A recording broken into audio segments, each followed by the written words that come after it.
All right, good day. Welcome to the deeper dive. Another three-game slate, kind of disappointing, but we work with what we've got here at awesemo.com. Dave Lochran and Adam Shar bringing you a three-game Thursday basketball slate. Houston, Golden State, Denver, Atlanta, Clippers, San Antonio. Bad San Antonio team that just got trounced by the Phoenix Suns. So this should be a fun one, second of a back-to-back. Adam will break all of this down, go game by game here, and turn it over to the live before Lock Boys at 7 p.m. But first, Torian Prince is out. Looks like Dre's going to play. Rudy Gay's in. That was a rest thing. Pau Gasol's out. Avery Bradley's still questionable. Alex Len questionable.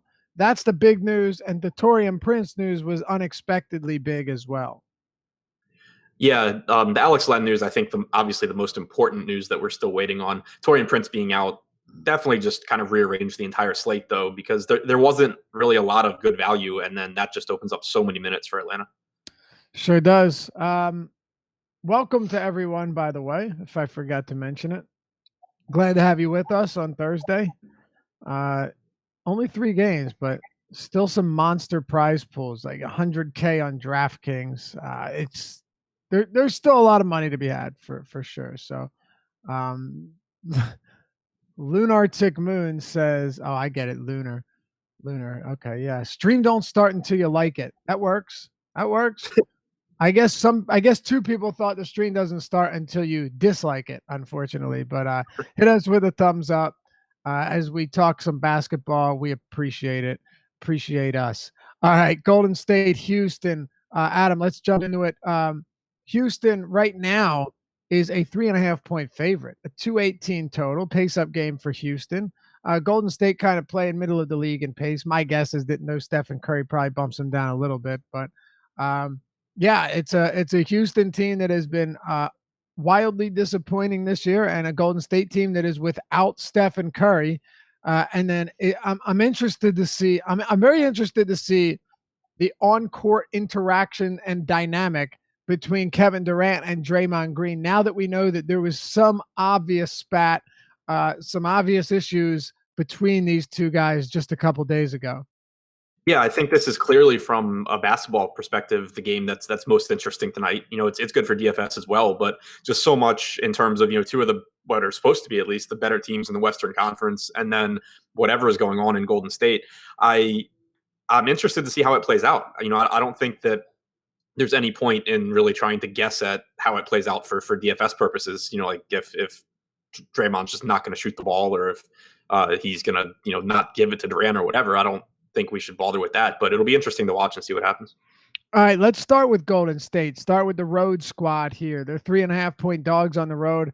No matter what the circumstances, no matter how many games, no matter what the salary is, no matter who's out, it's been wild to me, Adam, to see Kevin Durant continually getting projected for lower fantasy points than he should, or than at least I would project, and lower ownership projections than you would expect. Like, we've seen it happen, not just based on our projected ownership tonight, but throughout the week with Curry out. Kevin Durant's ownership is lower than I would have ever suspected. And his last game was a 3-game slate where he was squaring off against Atlanta. Granted, he didn't come through in a big way. It was a second of a back-to-back. It wasn't a great game, but I mean, just the numbers alone tell you enough about Kevin Durant with Curry off the court. He's got a 37% usage rate this season, 1.67 fantasy points per minute in 140 minutes without Curry. So, Kevin Durant, and a 38% assist rate. Kevin Durant continues to somehow not be as popular as you would expect. Yeah, and I don't have him projected as highly tonight as I did the first couple of games, which concerns me because I don't think there's any question of how high his ceiling is. It is a pretty big pace down spot for Golden State, though. Houston coming in ranked 28th in pace, and then in the 3 games without Carmelo, where we thought maybe they'd start playing faster, they actually ranked dead last. So yeah. I think that's a concern, but this also is a Houston team that hasn't been as good defensively this season as they were last year. The loss of Mbah Moute and Trevor Ariza certainly hurts them in that department. And, Durant just has the ball in his hands constantly. He's going to get up a bunch of shots. I do think that Draymond being back lowers Durant's projection a little bit just from an assist percentage standpoint, if you go back to the start of last season and you run the numbers and assume that Durant plays about 70% of his minutes alongside Clay and Green, and about 30% of his minutes without either of them on the floor, you end up getting around a 34.5, 35% usage rate, a 27% assist percentage. Draymond being out there, it does eat into the assists, I think. So that has me lowering his projection a little bit, but there's no question that he's, one of the top plays on the slate still. Yeah, I also haven't projected lower than I've had him in the previous 3 games where Curry is out, but I'm going to make sure to have some of them because Kevin Durant, he the projections are one thing, but just his style of play means that he can just destroy his own projection and his price tag at any given moment. I mean, you look at the game against the Clippers, he triple doubled. Like he's got legitimate triple double upside. He's averaging 12.3 potential assists. Gary Clark's going to play, by the way. 12.3 potential assists over his last 3 games. Not only that, he's just so heavily involved in this offense that Draymond Green coming back, I agree with you. It takes away probably some facilitating, maybe a rebound or two, but just in terms of pure usage, it's not going to affect him one bit. So that would be my only thing is that from a usage standpoint, I'm not worried about Durant seeing a significant hit in shot volume, but maybe in the peripheral department, yeah. Yeah, I agree with that completely. And my approach has been because at least running lineups, I haven't rerun lineups with Prince out, but earlier I wasn't getting as much Durant as I wanted. I think in part because there just wasn't really much good value on the slate. But using Fantasy Cruncher, I did make it a point to really bump up the randomness number for both Durant and for Harden. But it's because both of them, I think, project as good but not great plays, but they just have such monster ceilings compared to basically everyone else on the slate that I want to make sure that that's accounted for when I make my lineups. All right, sounds good. McNeil says, "Has Laffy ever looked at the camera?" I'm looking at you right now, guy. No, the reason is the way I have my camera set up. I have it on I have it mounted and everything, so the way it is, moving around and such. And I guess I'm always looking at my computer, but the camera isn't eye level with it because it's an external webcam, so it looks like I'm never looking at it because I'm not. But nobody cares. Anyway, well, McNeil does, but Yeah, I think that guy cares. McNeil cares. I don't think it worries him. I think he's just made an observation, and it's a valid observation. But anyway, outside of Kevin Durant, you have guys like Quinn Cook, but then you also have Gilgeous-Alexander. You have Derek White. Like this position has a decent amount of talent. You got Jamal Murray, who isn't much more expensive than him. It's hard for me to get up to Quinn Cook on a game where Dre's expected to play.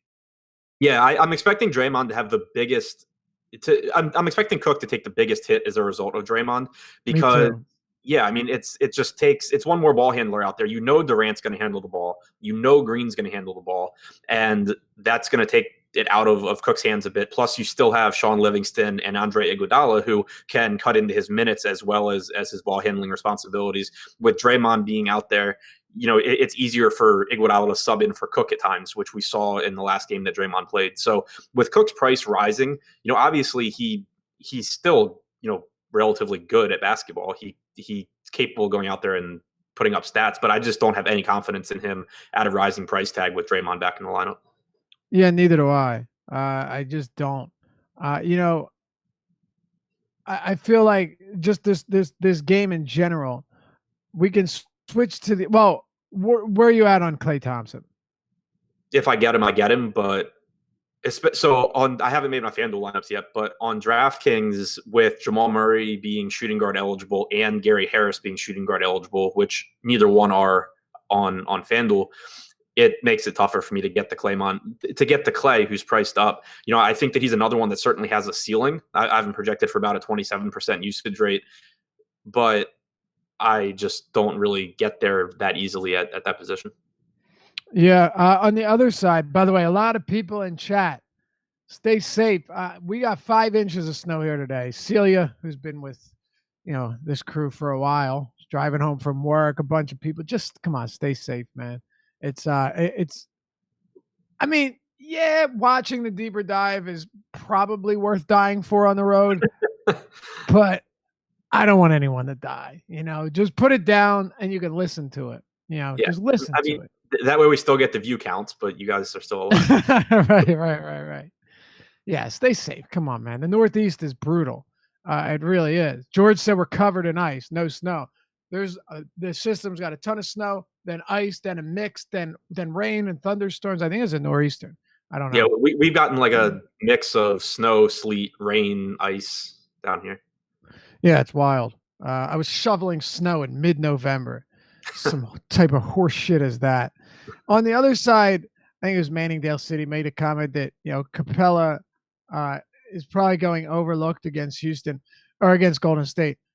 My one concern with Capella is that Draymond Green is very good at taking the lob passes away. He's very good at taking away the pick and roll. He's very good at taking away the ways that Capella scores. That is a concern to me, and he's actually done a good job of single-handedly stopping Capella in the past. Where are you at on this front court for Houston? I like Capella a lot more on DraftKings than I do on FanDuel. I think 7K is just too cheap for him. If you go back and look, he's faced the Warriors with Draymond in 7 times since the start of the 2016-17 season. He's averaged 1.15 DraftKings points per minute, which isn't great. But if you're going to project Capella for 34 to 36 minutes here, like he's been playing, that's still beating a 7K price tag pretty easily. And he's athletic enough to stay on the floor. Like, he hasn't played more than 30 minutes in any of those games, but I think that's more a product of he just wasn't playing as many minutes before this season as he is now than anything matchup related. So I do like Capella quite a bit on DraftKings. On FanDuel, you have, potentially Alex Len really cheap, and then you have Nikola Jokic, who we'll talk about, and Capella's a little bit more expensive. So I don't get him quite as easily on FanDuel. I'm getting a lot of Capella in my DraftKings crunches, but I'm not as high on him as you are. But I think just the price and a short slate's going to make him pop. So I'll end up with some for sure. I don't feel as good about it as you do, though. But there's only so many options you have. Eric Gordon, I talked about him the other day. It didn't work out. I'd be the first to admit that, but I don't need to admit anything. All you got to do is look at the box score. He was trash, right? He still played 33 minutes, though. He's $5,000, and I'll probably have some again today. And like I said, like I talked about last time, if you're playing one lineup, you're not playing Eric Gordon. I'm saying it. If you're playing a lot of lineups, you're playing 150 or say 50 line. Like, I'm going to sprinkle in some Eric Gordon. I'm probably going to have around like 10 or so, 15% Eric Gordon. The problem is that his projected ownership is actually up around 18%. So if he comes in that high, then I'm going to be underweight on Eric Gordon, which is just crazy. So it's just one of those spots, Adam, where I know eventually he's going to have that game. Do I know when it's going to be? No, I have no idea. But I know eventually it's going to happen, because any guy that plays 30-plus minutes a game and has 20-plus field goal attempt upside is going, even a blind squirrel finds a nut on occasion, right? And Eric Gordon will. It's just when that's going to happen and how low is his price going to get before it does. Yeah, absolutely. I think the price tag is low enough where I'm going to have a bunch of Eric Gordon here. If he has a bad game, he has a bad game. But right. You can't really guess when his shots are going to go in. And with DFS, it's a pricing game more than anything. We talk about that a lot. And the price tag is down because of how poorly he's been shooting, but the minutes are there, the opportunity's there. It's an up-tempo game. It's a 3-game slate. On DraftKings, he's multi-position eligible as well. So yeah, I'm gonna end up just biting the bullet and playing Eric Gordon and hoping his shots fall. Yeah, but that's really all it is. Someone said Eric Gordon is washed. I don't disagree. I don't. Gordon clearly isn't the same guy, but this is a pace-up matchup for Houston, not for Golden State, but it is for Houston, and it very much positively affects shooters like this. If you just look at in terms of pace, you're looking at a Houston team that has like, I think per game, Adam, Houston is at 97 possessions per 48. Right? That's pretty wild. I mean, the Hawks are at 107. They're averaging 10 more possessions per game. That's a lot, man. And you're seeing Golden State up there around 102 and a half. So it is a pace up spot. I think it helps Gordon. Obviously a risk, but one that I wanted to point out because he keeps coming down in price. Now, where do you let's talk about the elephant in the room, James Harden. Right now, I'm not sure when the projections were last updated. By the way, you want to look at our ownership projections, all of our projections, the lineup builder, Slack, you want to get in and get in our premium articles, the deep dive and everything else, use the promo code Deeper Dive, all one word. It's in the bottom right corner. When you sign up, just go to the Awesemo homepage, AWESEMO, hit join now, and guide you through. Use the Deeper Dive promo code, all one word. And you can see all of this stuff that we're talking about today. You get a full free week of premium content, everything behind paywall, using Deeper Dive, one word. But yeah, anyway, James Harden right now projected at around 36, and Kevin Durant down around 20, Adam. That's on DraftKings. That's a big discrepancy. Yeah, for sure. And this is the first time actually that I have Harden projected very, very close to Kevin Durant. So I like Harden more today than I have recently. Who has a higher projection for you? Durant by like a point. Okay, so it's very close, yeah. Yeah, and then Durant's that was more expensive, so projections are actually going to like Durant or Harden more. Yeah, and I actually intentionally bumped Durant a little bit with his usage to try and account for the ceiling. So yeah, I have them almost identical. So I like them both a lot, obviously, and I expect that I'll end up getting more Harden on DraftKings and more Durant on FanDuel, because on FanDuel I believe it's a $100 difference between Harden and Durant, whereas on DraftKings it's 400. But I just think that's probably how it'll end up working out for me. I like them both. I do like that it's the pace up spot for Harden. We've seen his usage lately, be through the roof. He's been more aggressive offensively. He's getting to the line. So I think that, there's a lot to like for both of these guys, but, obviously for Harden as well.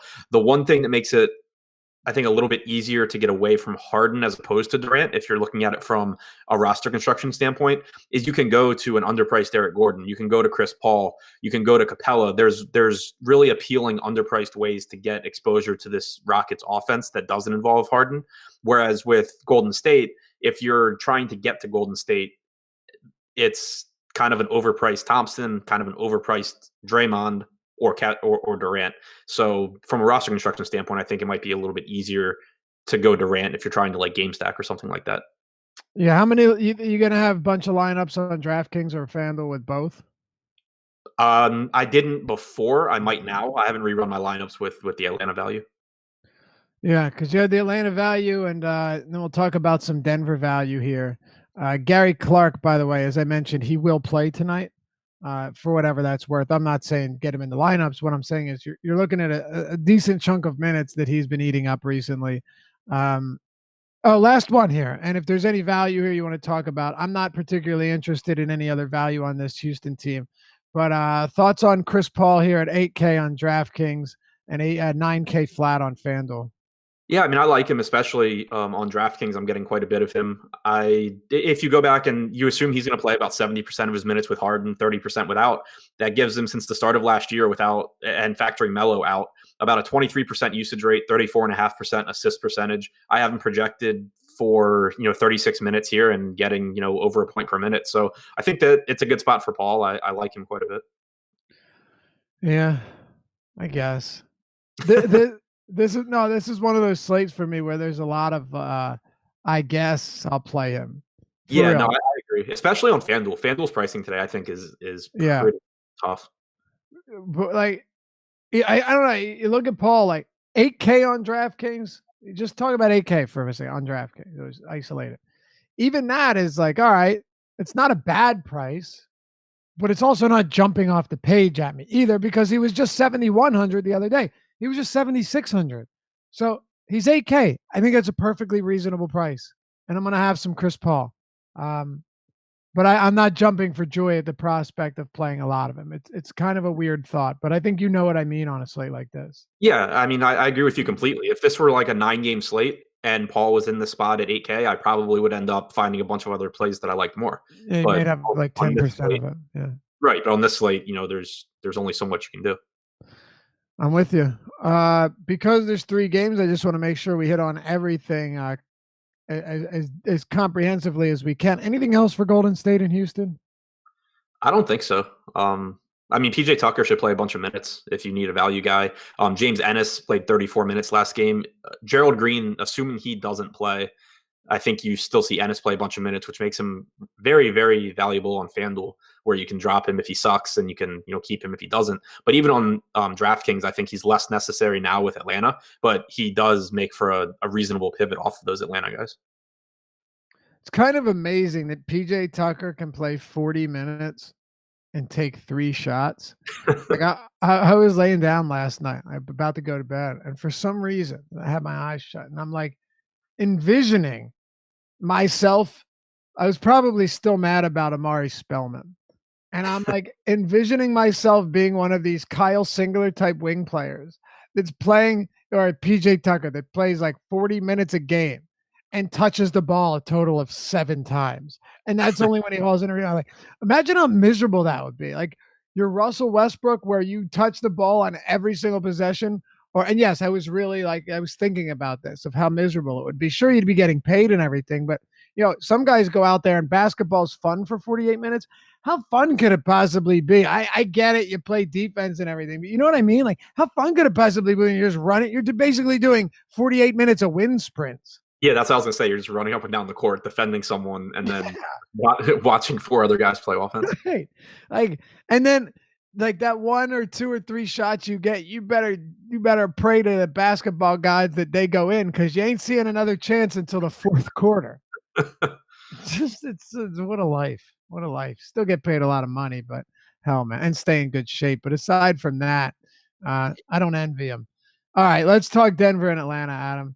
This one is pretty fun. Atlanta playing at the fastest pace in the league. Get this. Atlanta is averaging almost 10 possessions more per game than Denver. So when we talk about pace up matchups, it's different when you have a team that's playing at like a 103 pace and you're like, yeah, it's a pace down matchup because they're playing a team at a 101 pace, right? This is the number I give you is per 48 minutes. I'm sorry. 107 possessions per 48 compared to 98 possessions per 48. That's a huge difference, Adam. Yeah, absolutely. And I think that's really important to keep in mind when, obviously, if you're going to guess a game on the slate to blow out, this is going to be everyone's guess. And then Sure. Torrey Prince being out doesn't, help matters any. But I think the pace is really important along with the price tags on these Denver guys, because I don't want to just, write them off. Even if you think that the game, is going to blow out, I don't think you should write them off, because for one, they're going to get extra possessions because of how fast Atlanta plays. And for two, the price tags on guys, especially again on DraftKings, you have, Harris at 61, you have Jamal Murray at 66 or 65. It's easy enough for them to beat that even if they only play 3 quarters. And then there's obviously a very large percentage of the time that they just play 4 quarters. So I think that's really, really important to keep in mind, the pace and the price tag when you're, considering this game. Yeah, totally agree. You remember the video of Dre where like they're doing a press conference and he just goes for like 30 seconds? Yeah. The like robot one where he had everyone's joking you had to like reset him. Yeah. Well, I was just reading the chat and we're on a delay, right? So like we talk and then I'm watching myself on the screen from however long ago, and I totally pulled the Draymond face for a good 20 seconds reading the chat there. And then snapped out of it like, oh shit. But no, yeah, I totally agree with you. And the pace is a big bump. Now it's also down in pace for Atlanta, but that's not as important just because none of these guys are as expensive. Well, most of them. I want to start with Atlanta. We'll cover both of these teams in depth, but I want to start with Atlanta and just break down this Taurean Prince situation. He's out, right? But in case anyone was wondering, he's got Achilles pain, and we'll see. We'll see where that goes. But the thing here is, Taurean Prince is out. But in terms of your wing players, right? You still have Vince Carter. You still have Kevin Huerter. You still have Bazemore. You still have Bembry. You still have Poitras, who played 21 minutes last game, but most of that was towards the end, and I don't see any way that his rotation where he plays like 5 minutes in the first half and then 15 in the second half. And you still have a lot of bodies, is all I'm saying. So this is not to say that I'm not going to be playing Bembry and some Kevin Huerter. That's not what I'm saying. What I am saying is that none of these guys are locked into 30 minutes, whereas in other situations, if a player is out, like if Trae Young was out, I'm pretty sure I could lock Jeremy Lin into like around 30 minutes. But it's tougher when you have so many different bodies that can soak up the minutes at this spot. So let's go ahead and break down where these minutes are going to go. Yeah, I mean, I'm still pretty confident in guys like Bembry and Herter. For one, we just saw this play out like last week or like Yep. 10 days ago. And Kevin Herter got the spot start. You still had Bembry as the first guy off the bench. He subbed in for Kent Bazemore.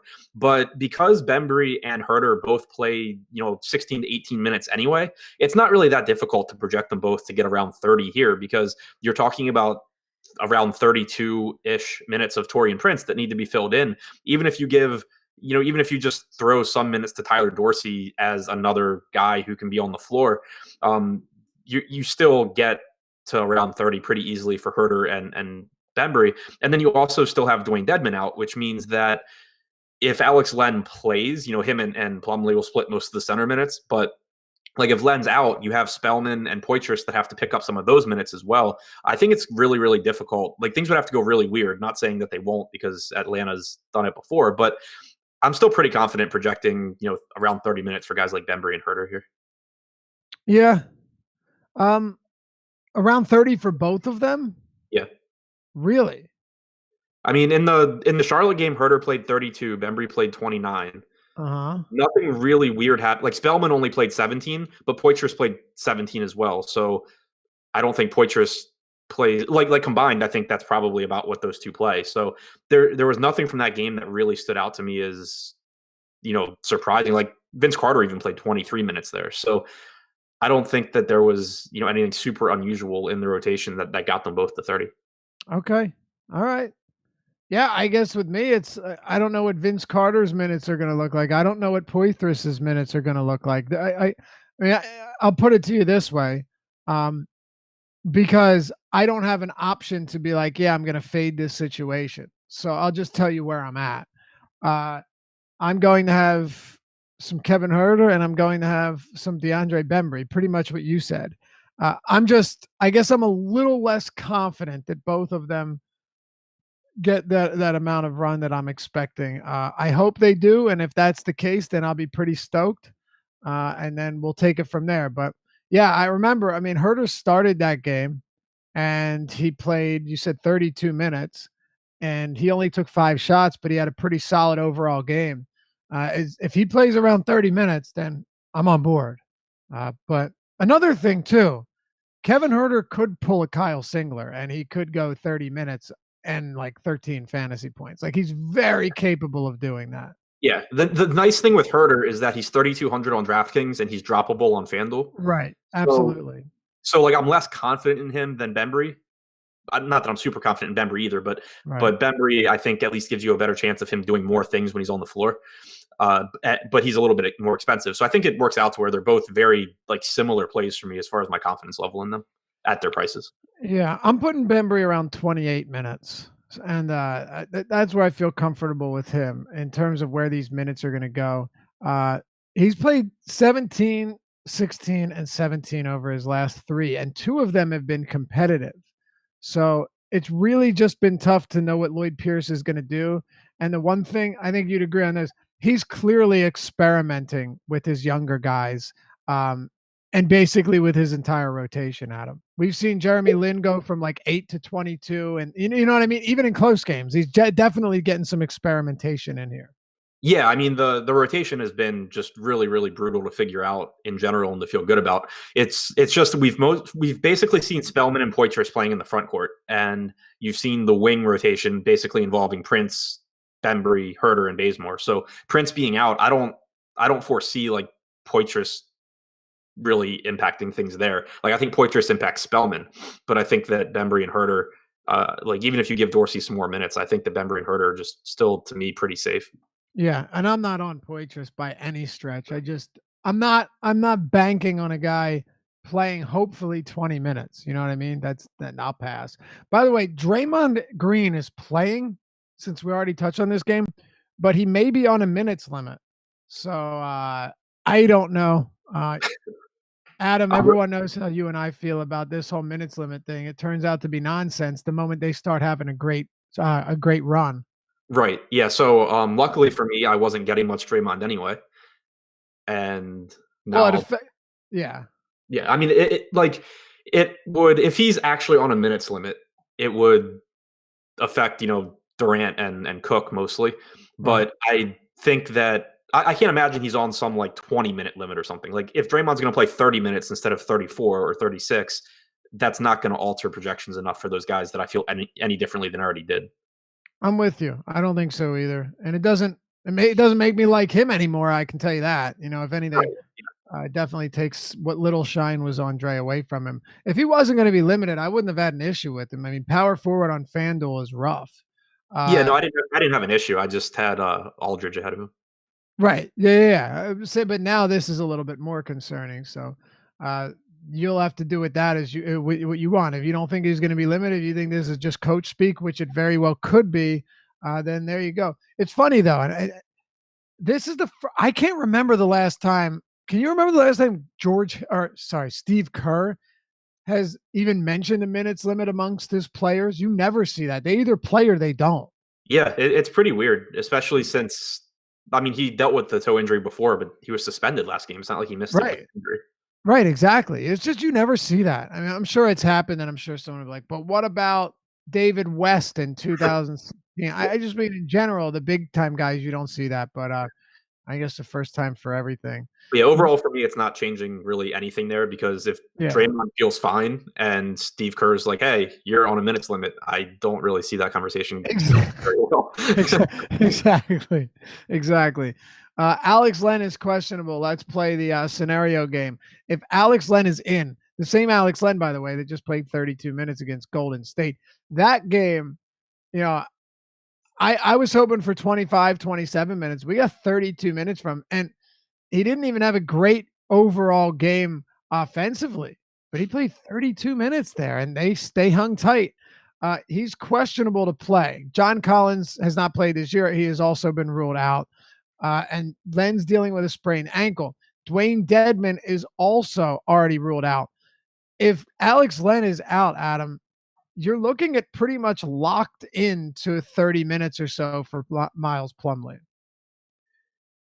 Maybe. Oh, you don't think so? See, I do, but go ahead.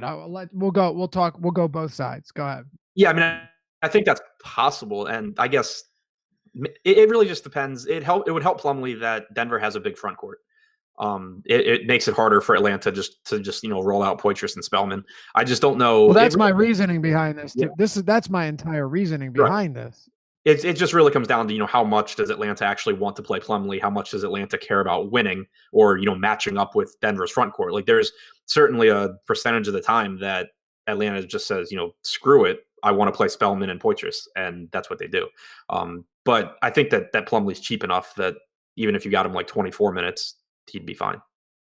Okay, I'll run it back to you this way. What do you think is the least amount of minutes Plumlee sees? Because I don't see him playing anywhere under 25 if Len is out. Probably like the least I would probably say like 22 to 24. Okay. All right. Um, Just they because were just because of how not confident I am. Like, yeah, like matchup wise, Plumlee's the big here. But do you really think Plumlee slows down Jokic to the point where it would be like irresponsible for Atlanta to, go small? I don't think they're going to be effective regardless. well, maybe not. Maybe not. But if it's tough, I think that you're going to have a traditional center out there for good stretches of this game. Last game against the Warriors, you saw a lineup of Poitras or Lynn, Bembry, Bazemore, Spellman, and Poitras. That lineup played for like, I don't know, 6 minutes together or so. And then outside of that, It was either Alex Len or Miles Plumlee at the 5. And Plumlee didn't play a lot of minutes for that matter, but that was the one spot where you saw them go with a non-traditional center. So there's that. Any interest in Trey Young or Bazemore or Spellman, who just did us all dirty the other day? Not a ton. I mean, Young, I think, has a nice ceiling without Prince, but it is still a tough spot. It's a pace down spot for Atlanta, and it's a good Denver. It's been a good Denver defense pretty much all season long. So if you're like intentionally playing game stacks here, then I think Trey Young obviously is him and Bazemore should, at least one of them should probably be a part of it. But as far as just point guard plays that I like, I prefer Chris Paul. I prefer Jamal Murray. So from that price range. So not a ton of interest in Young. Bazemore, kind of the same thing. You have Gary Harris. You have Herter. You have Jamal Murray, where he's shooting guard eligible. So nothing that I'm prioritizing from the Atlanta side outside of the cheap guys, Herter and Bembry, and then Alex Len if he's in, or All Plumlee if right. he's not. Okay. There's conversation in chat about Mason being better than Miles. I mean, yeah, no doubt. I mean, Mason's obviously a better player than Miles, but if Len joins Dedmon on the sidelines and Miles Plumlee is the only big they have left, like the only true traditional big they have left, well, then I'm a lot less worried about pure talent than I am about opportunity. It is worth noting Denver has done an excellent job of limiting opponent rebounds this season. Actually, on the year, Adam, no team is allowing fewer rebounds to their opponents than the Denver Nuggets. So that factors in here for sure. Um, before we go to Denver, if Alex Len plays, he's still only 46 on DraftKings. He's still only 47 on FanDuel. What are you doing with Alex Len? Playing him, correct? Yeah, I'll have a lot of him on DraftKings. Just because there's obviously risk with this guy. He's volatile. He fouls. He does other dumb stuff to get himself benched, but he's just so cheap, and he's such a good permanent producer that I'm gonna end up just sucking it up and playing him at high ownership. On FanDuel, I haven't been getting as much of him just because you can only roster the one center, and you can use a punt, to drop, and it makes it easier to get in, Nikola Jokic. But certainly we'll have a lot at least on DraftKings. Yes, sir. And Len does have 5 fouls in each of the last 2 games he's played with Dedmon off the court. So there is that. But I agree. At that price, it's just, again, Adam, it comes back to a pure price play. Like at that price, his ceiling and his per minute production outweigh the risk. Yeah. One thing I will point out, just because I talk so much on this show and the strategy show about when I do my minutes projections for tournaments, projecting everyone to their ceiling. I'm actually kind of doing the opposite with Alex Len here because he's so underpriced. I know that if I price him, if I project him for like 32 minutes, he's going to just end up in like everything. So I'm projecting him for 26, which I think is kind of a reasonable like median. And I'm still getting him in, enough lineups where I'm happy, but that way I'm just getting kind of more diverse lineups that aren't just forcing Alex Len in everywhere. Okay.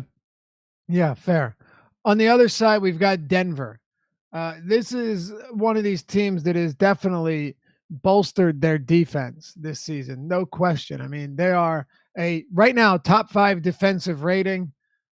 They're playing at a crawling pace, though. I mean, they have the 4th slowest pace in the league. So we will at least mention that as it relates to this game and to the matchup for Atlanta. They are, however, and we would be silly to ignore this. They're 13.5-point favorites, Adam. They're big favorites here. This game could get out of hand. But Jamal Murray's $6,500 on DraftKings. That's a price to me that, granted, he hasn't been spectacular since that big 60 fantasy point game, but Jamal Murray at 6,500 still has my attention against one of the worst backcourt defenses in the league. Yeah, absolutely. The price tag for him is just cheap enough where I don't think he should have too much trouble paying it off, even, in like 3 quarters. Even if this game blows out, there's a good chance that he had a lot to do with it. And one thing that I always like about Murray is, he has the second highest usage rate out of the starters anyway, behind Jokic, but he's someone who isn't afraid to start chucking up shots if he's making them. and that gives him a higher ceiling in tournaments than what his median projection gives you. So I always like him a lot for that reason as well. So yeah, I mean, I like him. I think that Gary Harris, especially on DraftKings, he's been kind of disappointing this year, but this is the kind of spot where I really like him because it's obviously an up tempo game against Atlanta, but in addition to being the fastest team in the league, Atlanta has the second highest turnover percentage. So there's increased defensive stat upside for Gary Harris here. And I think that, bodes well for him. It's a little tougher, I think, to get there at 7K at small forward on FanDuel, but 6,100 on DraftKings, I like quite a bit. Paul Millsap, I think he actually could get a little bit of a boost if Alex Len is out, because that behind Plumlee, Atlanta's going to have no choice but to go small. And we have seen a couple of times in recent games Millsap pick up 3 or 4 minutes at the 5 in place of Mason Plumlee. If that happens and you can get him to, like a 31 or 32-minute projection, I think that makes a big difference. So I actually will have more interest in Millsap if Len's out. Okay, sounds good. Sean V says Denver is the worst defense in the league right now. I don't believe that. I think you're going to see their defensive rating come down. They'll probably finish somewhere around 13 or 14, maybe 15, middle of the road, but definitely not the worst in the league. Definitely not the worst in the league, Adam. Yeah, they've been playing poorly for a couple of games. What's that? They've played poorly for a couple of games lately. But sure. Actually, over the past, I think 2 weeks, they're like bottom 10 in defensive rating, but I could give you a few teams that are just flat out garbage. Like really, really bad. Minnesota Timberwolves being one of them. How about them Wizards? How about them Wizards, man? Oh, they're fun to watch too. But Monty Morris is 4,100 on DraftKings. He's played 31, 28, 22, 26 minutes over his last 4. I think this Hawks news can change things, but he was somebody that earlier in the day was coming up with a massive ownership projection. Matter of fact, I don't know when our projections were last updated, but he's still right now very high, projected to have very high ownership on DraftKings. Yeah, and I like him. I mean, there's certainly an upside for him. The downside is that his minutes are kind of volatile as part of that rotation he's playing backup point guard. He's playing backup to Gary Harris, which is nice. But the extra minutes that really get him over the hump are when they run the lineup with Murray, Morris, Harris, Millsap, Jokic. And those minutes sometimes will go to Morris. Sometimes they're going to go to Beasley. That has also been an effective lineup. Sometimes you're just going to get Hernan Gomez playing more minutes. So he's not locked into like 28 minutes or 26 minutes even. Right. There are going to be games where he plays 22. So if he's really, really popular, then I'm fine going elsewhere. But I do expect that the Atlanta news lowers his ownership enough to where I'm not too concerned about it. Yeah, that's where I'm at too. If we didn't get any of that Atlanta news, it could have been a little bit troublesome. But now I'm not too concerned. By the way, over his last 2 games where he's seeing pretty decent minutes, he is 3rd in team touches, 2nd in passes made, 3rd in received, and then in potential assists, he is 2nd behind only Nikola Jokic. He's got 8.5 potential assists per game. So when Morris is on the court, what I'm getting at here, Adam, is that when he's on the court getting these minutes, he actually is involved. He actually is getting some work. And that's important to me, that he's not just playing off the ball, hoping for a few shots, then hoping they all go in. Yeah, and that's a point that I actually made in the deep dive article today, because if you were going to get Morris at high ownership, then game theory wise, the obvious leverage play there would be Malik Beasley, because if Beasley plays more minutes, it's most likely coming at the expense of Morris. But Beasley just doesn't really produce or do much when he's on the floor. And so by playing Beasley, you not only have to, kind of run good in getting his minutes over Morris, but then you have to have him significantly outproduce what he normally does. So it becomes like a really, really thin play, even though like theory wise, it makes sense. All right. Hernan Gomez, thoughts? No chance in hell I'm playing him on DraftKings. I'm fine with him as the guy that I drop on FanDuel. His per minute production is just brutal. Brutal. And I don't expect it to get better anytime soon. I think we've covered this game outside of Jokic. Here he is, Nikola Jokic, 9,600 on DraftKings, 9,700 on FanDuel. Really a whirlwind or roller coaster of production from him this season, and he's a tough guy to predict. So on this slate, you have Kevin Durant, James Harden, and then Nikola Jokic is the third highest price guy. How are you factoring him into this slate? Because he's in a weird price range. Yeah, it's dependent on the site for me. I actually have him projected as one of my best point per dollar plays out of anyone on the slate, which is obviously weird since he's expensive. But on DraftKings, at least assuming Alex Len is in for right now, it's still been tough to get a lot of Jokic because you have Capella underpriced and you have Len underpriced. On FanDuel, it's been a lot easier to get him because Capella is 8,100, and I can drop guys at weaker positions. So it's really come down to the site for me. On DraftKings, I've gotten more Durant, I've gotten more Harden. On FanDuel, I've gotten more Jokic. All right, sounds good. Let's move on to the last game here on this 3-game slate. A real fun one. Actually, it is kind of interesting. Hey, before you do, if you're watching today's stream and you haven't subscribed yet, subscribe. You'll get updates and hit the notification bell so you know when all of our videos are going live. Sometimes the streams go live at different times based on the slate, based on how many games are on it. So subscribe to the channel, join the family, hit that notification bell, and of course, give us a thumbs up. By the way, much appreciated from yesterday to all of our viewers.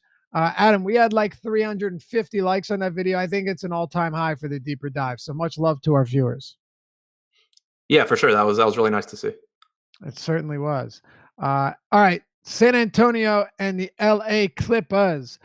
Yo, the Spurs got their dicks punched in yesterday. I mean, this was bad. They lost by 20 points to the Phoenix Suns. It was brutal. They're 6.5-point dogs here to the Clippers. Rudy Gay sat out the first leg of the back-to-back. He's going to play this one. We'll start with the Spurs here. You got a 216 total in this game. It should come as no surprise to anyone, Adam, that when you look at this specific matchup between these two teams, you have the Spurs playing at a pretty slow pace. They do every year. They're at a bottom 5 pace this year. That's no surprise. The Clippers, however, are playing at a top 8 pace. So here's another spot where it's a pace down spot for the Clippers, pace up for the Spurs.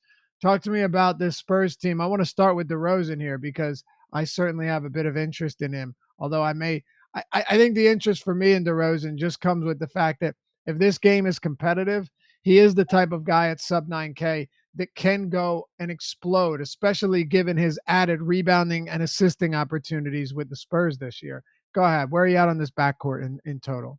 Yeah, I mean, I haven't been playing a whole lot of DeRozan this season. I do expect his assist numbers to continue to decline, but I also think that he's still going to be productive in that department. He obviously leads the team in usage. He's playing huge minutes. This is the kind of slate where, I do like DeRozan because there's just not really that many options. And He's one of the few guys that can actually offer you, 60 fantasy point upside. So I like DeRozan. The issue that I'm having is just still that on DraftKings, there are cheaper guards that I like. On FanDuel, I think it's a little bit easier to get there because you don't have Gary Harris as an underpriced shooting guard. You can't play Jamal Murray, at shooting guard. So I like DeRozan more on FanDuel than I do on DraftKings. Derek White, I think, has upside on DraftKings. 5,900 on FanDuel. I'm not planning on going there very often, but on DraftKings, I like Derek White. I think I'd rather go to like Eric Gordon though. Dude, leave it to EMAC to say Vinsanity has petitioned the NBA to allow him to carry an oxygen tank on the court tonight. It was not granted. Only EMAC makes that joke. We still love you, EMAC. We still love you. By the way, EMAC crushing it with the showdown content on the articles. Head over to awesemo.com. He's been crushing it with them, man. Really cool. 1-game slates, but lots of money in them. So if you're playing tonight, check that out. Also, Three Fellas Talking Football around 7:30. We're going to break down this entire showdown slate as well. Myself, Andrew Barron, and Ben Rasa. So hang around for that as well. I like DeRozan too, man. I think the prices come down enough where I feel comfortable with it. I'm going to have some of him, no question. And Derek White's interesting because he's still going to get opportunities at him, but he's still not. He's not integrated into the offense enough where it's like, yeah, White's running this offense now, and DeRozan's playing off the ball a lot more. Like DeRozan still runs this shit, Yeah, and then you're going to throw in some Rudy Gay minutes here as well, and it's another Right. guy that's going to have the ball in his hands. So, what's your exposure looking like to White? I don't think I'll get there on FanDuel. DraftKings, I haven't rerun crunches with the news, but trying to see where if I had what I had of him, I was getting like, and this was only across like 20 or 25 lineups, but it looks like I had him in like a couple. I had a Okay. lot more Eric Gordon. Yeah, I had around like 20%, 25% in my first run, which I almost want a little bit less. I don't know what, it's tough. We will give you our positions at the end. Don't worry. You can stop asking. Uh, but no joke. Like, we do give a lot of stuff to the premium subscribers too, and they get the positions every night. If we don't get to them on the stream, we try to, but sometimes we don't have time. And I know someone said we're long-winded as F, so we don't get to the positions yesterday. Yeah, sorry, bud. Uh, but with White, I still don't think we know where his ceiling is.